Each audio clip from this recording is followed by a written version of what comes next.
The autumn air in Metropolis City carried a distinct chill, biting through the formal black attire of the mourners gathered. Rows of stern-faced officers from Metropolis Central Police Station stood rigid, their grief a palpable weight under the overcast sky. Before them rested the polished, closed casket of Captain Marcus Thorne. A legend on the force, respected, perhaps even feared by the city's underbelly. Gone. Just like that. A sudden heart attack, the official report stated. Far too sudden for a man like Thorne. But the somber ceremony, punctuated by Chief Miller's formal eulogy, had an unnerving counterpoint. Shadow. Thorne's magnificent German shepherd, usually the picture of disciplined calm at his master's side, was anything but calm now. He strained against the leash held by a junior officer, emitting low whines that tore at the heavy silence. His paws restlessly scraped against the manicured lawn near the casket, his intelligent eyes fixed on the wood barrier, frantic. This wasn't just a dog mourning its owner, this felt like a desperate protest. Detective Elena Petrova, Thorne's longtime partner, watched the dog, ignoring the disapproving glances directed at the disruption. She knew Shadow. She knew the unwavering loyalty, the quiet intelligence. This raw agitation? It sent a shiver down her spine that had nothing to do with the cold wind. Grief looked different. This was urgent. A desperate, silent scream against the accepted narrative. Petrova met the dog's distressed gaze, a knot of unease tightening in her stomach. The official story felt thin, almost brittle, against the undeniable insistence of the captain's faithful companion. What terrible secret was Shadow trying to claw his way towards? That raw urgency Detective Petrova sensed in Shadow, the desperate edge to his grief? It wasn't born in that moment of loss. No, it echoed back 3 relentless months, mirroring the dangerous path Captain Marcus Thorne had walked right up until his supposed final breath. It began subtly, a whisper on the city's crime blotter, middle-aged men, successful, no obvious connections, suddenly dead. Heart attacks, the official reports declared, neat and tidy. But Thorne, with instincts honed over decades pounding Metropolis City's unforgiving streets, saw a pattern the coroners missed. Too many, too similar, too clean. He dove into the investigation with a ferocity that bordered on obsession. This case felt different. He wouldn't let this one slip away like other things he'd lost focus on before. He revisited the eerily sterile apartments where lives had abruptly ended, finding nothing. No forced entry, no struggle, just bodies that had inexplicably failed. Security footage near the scenes? Wiped, seamlessly erased.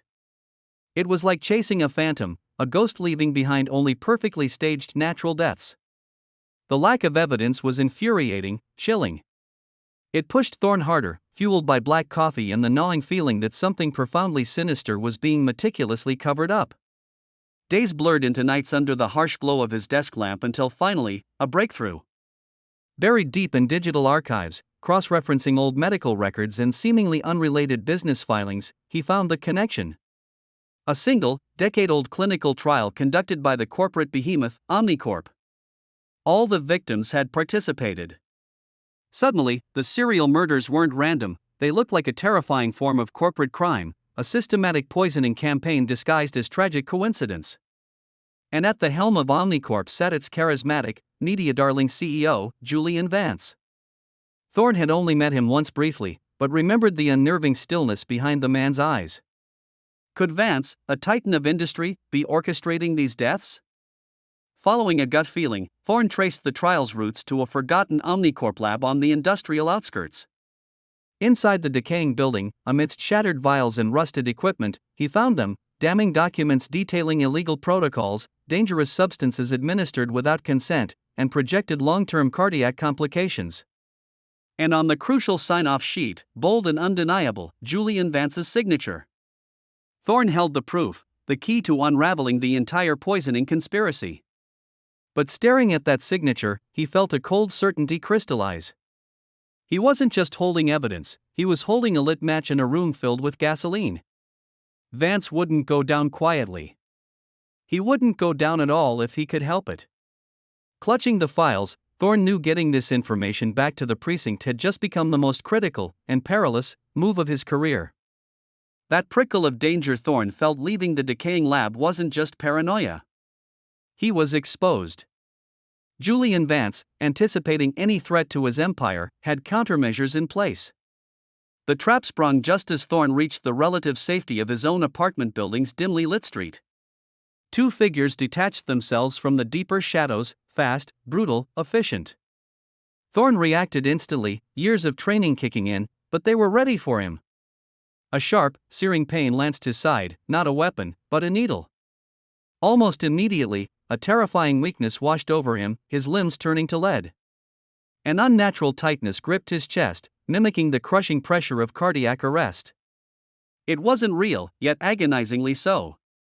As the pavement rushed up to meet him, his world narrowing to a pinpoint of fading light, his last conscious thought wasn't of the damning evidence he carried, but of his loyal German shepherd. Shadow. He came to slowly, dragged from a chemically induced abyss by the damp, metallic chill of the air.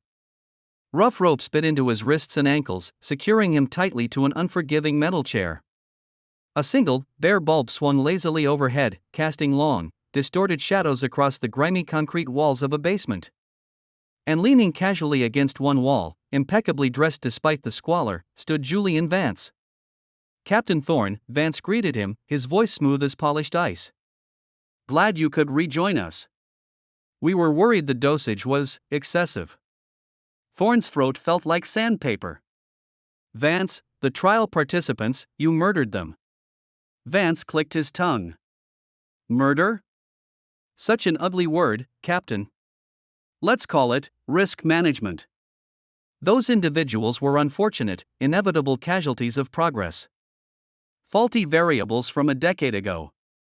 Their systems were compromised, I merely provided a catalyst. Accelerated the inevitable, you might say. He pushed off the wall, circling Thorne slowly. As for you? A respected public servant tragically succumbing to a heart condition. Alone in his apartment. Very sad. We'll ensure a dignified funeral, of course. Appearances matter. The arrogance radiated from him, a palpable force. Thorne felt the heavy lethargy from the drugs pinning him down, but a spark of defiance remained. My dog. Shadow, he rasped, he's smart. He'll know. Vance actually chuckled, a dry, humorless sound. A dog? Your final hope rests on a canine? Captain, please. Your heroic narrative ends here. Later, through a haze of returning consciousness, Thorne felt himself being moved, carried back to the familiar space of his own apartment. He was positioned carefully on the floor, objects rearranged around him to paint the picture of a sudden collapse. A staged death scene, meticulously crafted. The door clicked shut, leaving silence. The perfect tableau of tragedy, waiting only for discovery. But Vance's carefully constructed illusion hadn't accounted for the witness whose loyalty defied all calculation. Back at the Metropolis City Cemetery, the illusion of peaceful mourning, so carefully constructed in Thorne's apartment, was shattering. Vance's perfect tableau was being ripped apart not by police procedure, but by the raw, unwavering instinct of Captain Marcus Thorne's loyal dog. Shadow's low whines had escalated into sharp, frantic barks that echoed jarringly across the manicured lawns. He lunged against the straining leash, ignoring the commands of the young officer holding him, his powerful claws digging into the gleaming wood of the closed coffin, leaving deep scratches. He snapped at the air near the heavy brass lock, a growl rumbling deep in his chest. This was beyond grief, it was a desperate, furious protest. Uneasy murmurs rippled through the assembled officers and city dignitaries. Faces hardened, shifting from sorrow to uncomfortable annoyance.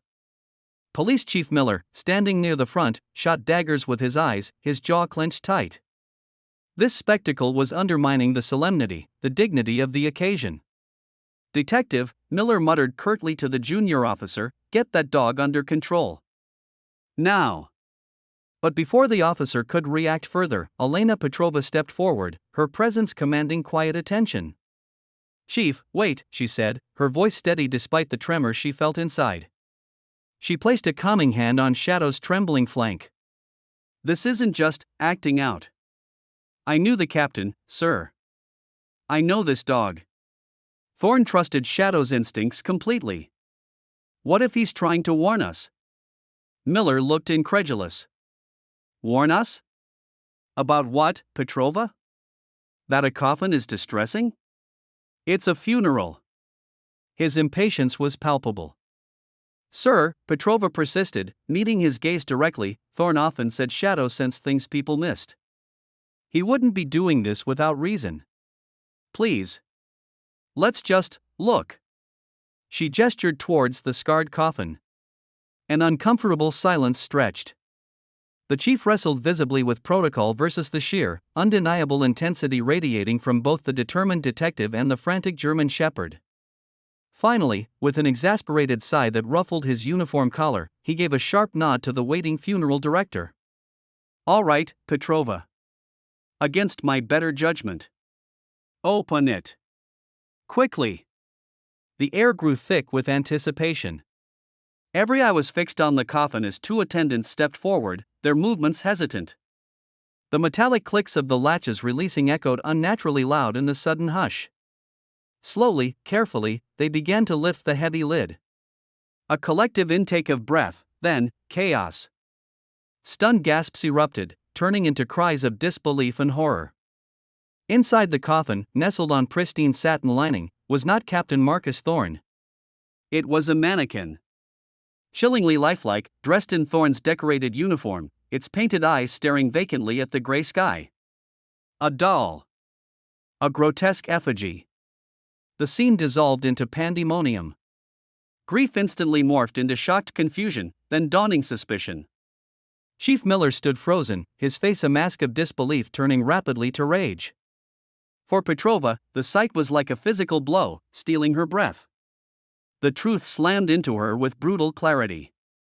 The heart attack, the sudden death, all lies. A performance. A horrifying, elaborate fake. Thorne wasn't dead. He was gone. Abducted.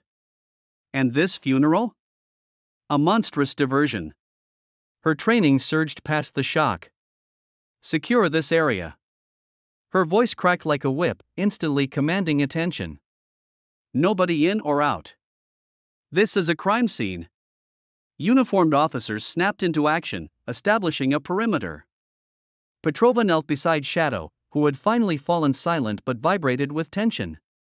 She gripped his leash, her mind racing, piecing together the chilling implications. Thorne was alive, maybe.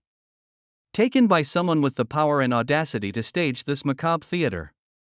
Holding the trembling dog close, Petrova knew, with absolute certainty, their first move.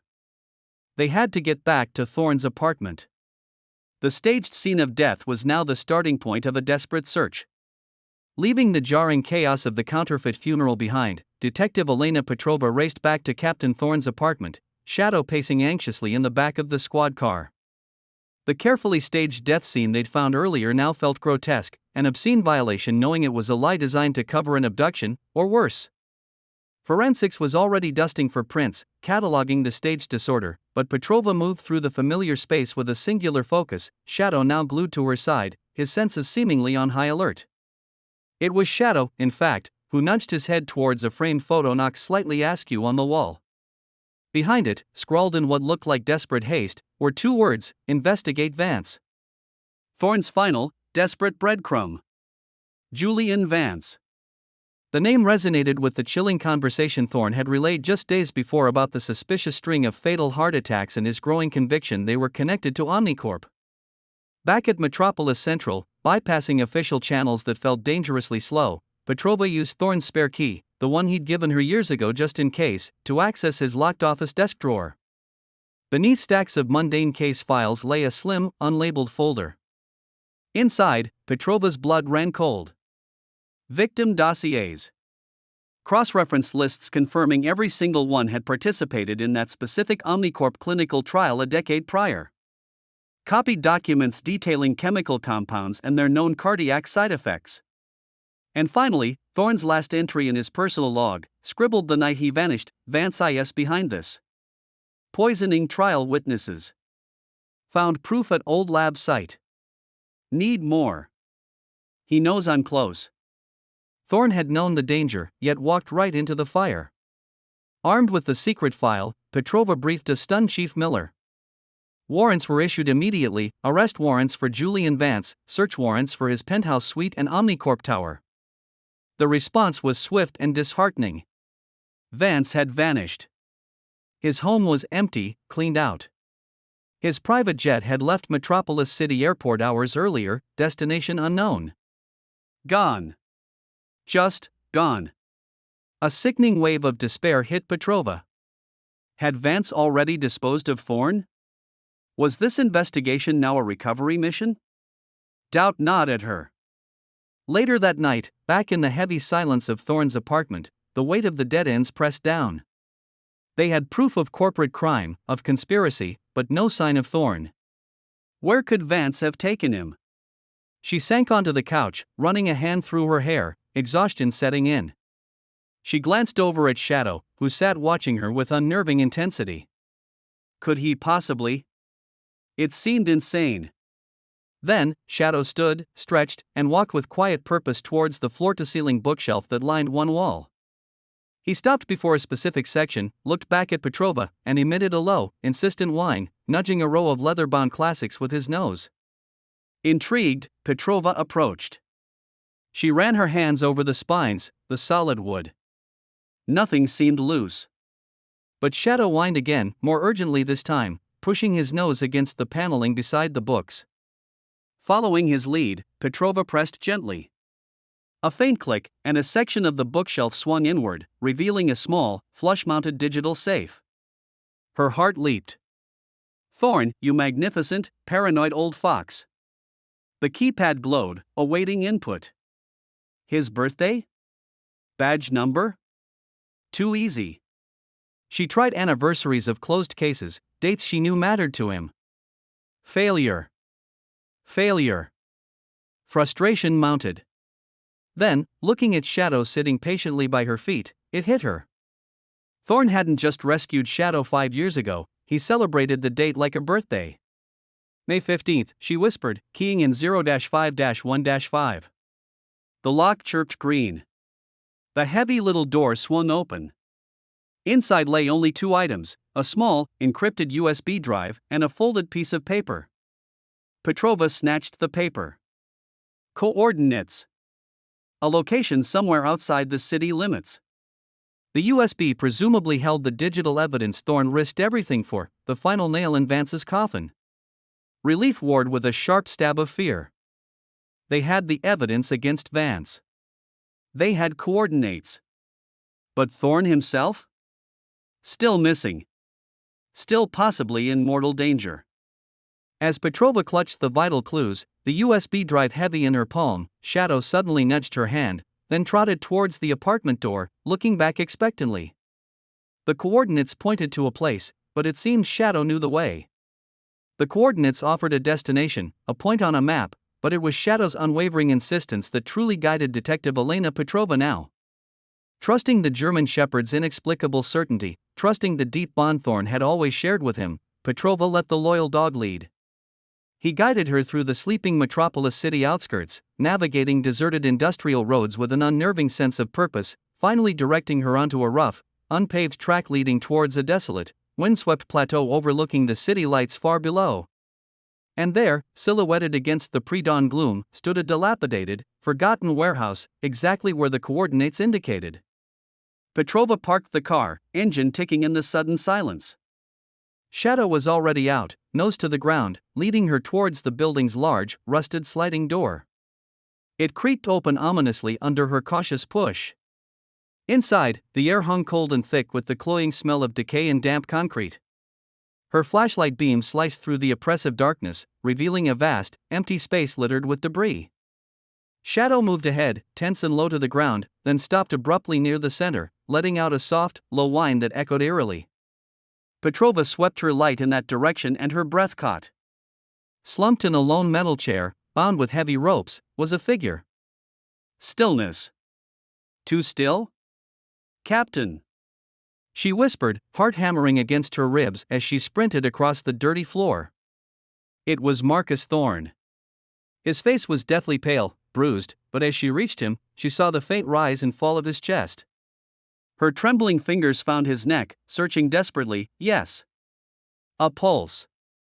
Faint, thready, dangerously weak, but undeniably there. He was alive. Overwhelming relief washed over her, so potent it almost buckled her knees. Alive. She fumbled for her radio, her voice tight with adrenaline as she called in their location, requesting immediate medical backup and tactical teams. The wait stretched, agonizing minutes ticking by in the chilling silence of the warehouse, Petrova refusing to leave Thorne's side, Shadow a steadfast sentinel nearby. Finally, the wail of sirens grew closer, red and blue lights flashing through the grimy windows.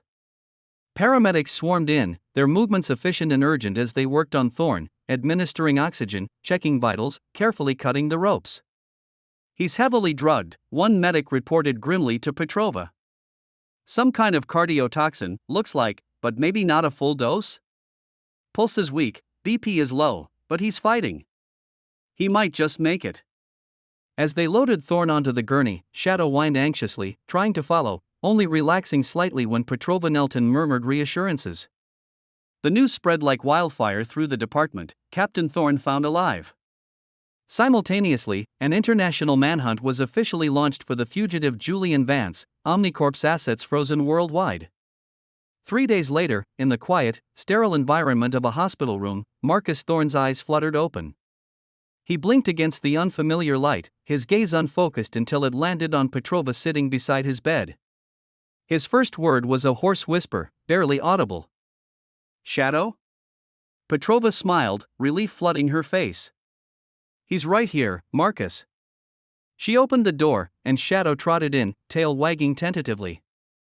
Seeing Thorne awake, the dog let out a soft yelp of pure joy, rushing to the bedside to gently nudge Thorne's hand before lavishing his face with relieved licks. Tears welled in Thorne's eyes, tracking paths down his pale cheeks as he weakly raised a hand to stroke the dog's familiar fur. "Hey, boy," he choked out, his voice thick with emotion. You found me. You found me." Later, as Thorne slowly regained fragments of his strength, he recounted the horrifying ordeal to Petrova. The abduction, the chilling confrontation with Vance in that basement, the forced drugging. And then, the critical part she hadn't known. "They dumped me in that warehouse," Thorne explained, his voice still weak but clear. "Left me for dead. I was drifting in and out. Couldn't move a muscle. Thought it was over." He paused, looking towards Shadow resting his head on the edge of the bed. "Then he showed up. Must have tracked my scent clear across the county. He stayed with me, Elena. Curled up against me, kept me warm through the night. Every few hours, he'd run off, barking like crazy outside the warehouse, trying to raise the alarm, trying to lead someone, anyone, back to me. But nobody understood." Thorne's gaze met Petrova's, filled with weary understanding. "That's why he was losing his mind at the funeral. He knew I wasn't in that box. He could smell the difference. The mannequin, it wasn't me. He was telling everyone, the only way he knew how, that something was terribly wrong." Petrova listened, mixing with deep respect for the incredible animal intelligence and unwavering loyalty that had saved her partner's life. Shadow hadn't just grieved, he'd fought back. While Vance remained a phantom, pursued by global law enforcement, Thorne began the slow road to recovery, forever indebted to his four-legged savior. The ordeal was far from over, but the bond between man and dog, already strong, had been forged into something unbreakable, planting the seeds for a future neither could yet fully imagine. While Captain Thorne steadily recovered, the international manhunt for Julian Vance intensified. Finally, tracked by Interpol to an isolated estate in South America, the fugitive Omnicorp CEO was captured. Extradited back to Metropolis City, Vance faced trial, the damning USB evidence Thorne secured proving irrefutable. He received multiple life sentences, ensuring the architect of so much death and deception would never walk free again. Justice, though hard won, had prevailed. Weeks later, Captain Marcus Thorne returned to duty at Metropolis Central Police Station. He walked a little stiffer, perhaps, but stood tall, Shadow faithfully positioned at his side. They were welcomed back not just as colleagues, but as heroes. Shadow quickly became the precinct's beloved mascot, a furry, four-legged symbol of resilience. Addressing the press and his fellow officers, Thorne spoke, his voice resonating with newfound perspective. We often look for heroes in predictable places, he stated, his gaze resting fondly on Shadow. But sometimes, they find us. This ordeal taught me that justice wears many faces, and loyalty can be fiercer and more insightful than we can imagine. The connection between humans and animals runs deeper than words can express. That bond saved my life. It wasn't the first time Shadow had been his anchor.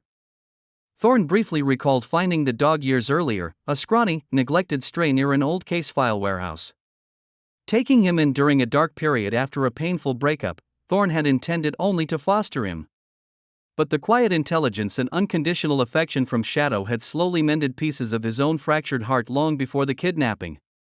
Inspired by this unbreakable partnership, Thorne channeled his experience into creating a lasting legacy.